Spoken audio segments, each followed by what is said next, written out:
هي ليه ريهام عبد الغفور تنجح بمسلسل حكايه نرجس وهي اصلا مش بطله صف اول؟ والمسلسل اساسا يعني ميزانيته على قدها وما فيهوش نجوم كمان صف اول. ايه القصه وازاي اصلا ريهام عبد الغفور بتتعامل مع الناس في الكواليس؟ وهكشف لكم بقى عن شخصيتها الحقيقيه اللي ناس كتير ما تعرفهاش. يلا بينا. الحبايب مساء الخير. شفت ناس كتير جدا بتتكلم عن مسلسل حكايه نرجس وبتشكر بقى في قصه المسلسل واداء الممثلين ويعني العمل ما فيش بعد كده، رغم ان اساسا قبل رمضان ما يبدا ما كانش في حد حاطط المسلسل ده من قائمه اولوياته في المشاهده، لان زي ما انا قلت لا في ابطال صف اول ولا المسلسل بالميزانيه الضخمه الكبيره ولا عاملين دعايه يعني تشد الناس وتقول خالص. مسلسل عادي جدا، كام حلقه بسيطه ومتصور بشكل حلو يعني ايه مخدوم، ولكن مفيش الفرقعه الكبيره يعني. فمن كام يوم كنت بكلم احمد عزمي احد ابطال المسلسل، فبقول له قول لي ايه الحكايه، يعني حكايه نرجس دي انتوا كنتوا متخيلين انتوا تنجحوا كده؟ فهو قال لي مفيش حد طبعا بيتوقع كل النجاح الكبير ده، دي نفحه من عند ربنا. طب ايه سببها يا عزمي؟ فقال لي الروح الطيبه بتاعت ريهام عبد الغفور والناس اللي معاها.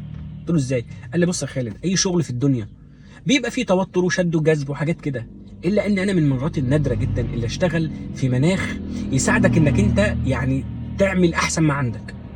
روح طيبه بين الناس كانت بتقودها ريهام عبد الغفور. لا دخلت بقى وعملت ان انا النجمه اللي مفيش بعدي وانا نجمه المسلسل ومش عارف ايه وكله لازم يسمع كلام خالص، ولا كانت بتتعامل باي تعالي، وكلنا كنا يعني حابين بعض بشكل لا تتخيل، لدرجه ان احنا كنا بنقف نسقف لبعض في الكواليس. لما مثلا يعني ريهام تعمل مشهد حلو فاحنا نسقف لها، وحمزه العيلي اول ما يعني يعمل مسلسل يعني مشهد جامد نسقف له ونحضنه وكده، وكانت روحنا غريبه ما بتحصلش كتير في المسلسلات. وريهام عبد الغفور من الناس اللي هي ملهاش طلبات كتير تزعجك، وصوتها مش عالي، ومش من الناس اللي هي مثلا بتوتر لك الجو، او ان هي مثلا بتتلفظ وتشتم او تعمل مشاكل ابدا، ولا عندها ضغائن مع حد. يعني طول الوقت هي بتمثل وتروح عشان تمارس مهامها كست بيت وزوجه فقط لا غير. بره عنها اصلا فكره الصراع ده ولا يشغلها، صراع السوشيال ميديا وان انا الاول وانا الثاني وانا التاسع وانا ال15 ولا يهمها، وانا الاعلى اجر خالص. عشان كده كان في حمله على السوشيال ميديا لمسلسل حكايه نرجس، هي حمله غير ممنهجه وغير مقصوده. الناس كلها هي اللي تكتلت كده وبدات تتكلم عن حكايه نرجس لوحدها، وده الطبيعي اللي المفروض يحصل. فحد يجي يقول لك يعني انت بتتكلم في حاجه غريبه قوي، هو يعني ايه يعني انت عايز تقول لنا ان النجوم بيشدوا في شعور بعض في كواليس؟ تعال اقول لك بقى، ده انا هضرب لك مثل. في رمضان ده في مسلسل الحمد لله ان هو خلص تصويره، كان في مشاكل في التصوير يعني تمام. والله العظيم المنتج بعد لما يعني اخر يوم تصوير خلص، الراجل تنفس الصعداء ويعني تشاهد وقال توبه من حد النوبه اشتغل معاك يا فلانه، توبه من حد النوبه ان انا افكر اصلا. مش تعبته بس، ده خليته يكره الشغلانه نفسها. ده كل يوم مشاكل وتوتر وازمات وصراعات وتفاصيل يعني يدخل فيها توقف الدنيا، لدرجه ان اصلا ده كله ظاهر على المسلسل. الناس مش مقتنعه ان ده مسلسل، مش مقتنعه ان احداثه مترابطه في بعض، مش مقتنعه بالاداء بتاع الفنانين. ليه؟ لان الروح والنفسيات بين الفنانين جوه الكواليس زي الزفت، وهي يعني روحها مع الناس زي الزفت، وهنا مش سالك.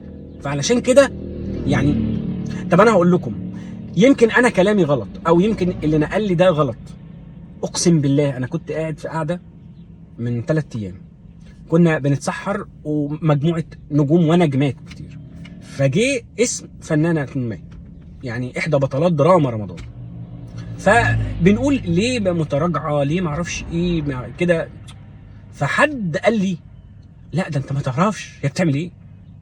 فقلت لهم اذا انا طبعا انا يعني وصلني، بس يعني مش عايز اقول، عايز اسمع. فبداوا يحكوا لي وبداوا يامنوا كلهم على الكلام ده، لدرجه ان في حد قال لي انت ايه انت مش قاعد معانا، انت مش عايش معانا في الوسط ولا ايه؟ نفسيات جحيم جحيم. علشان كده لو هينجح مره او هتنجح مره مش هتنجح الثانيه، مش هتكمل، لان ده هيوصل للناس.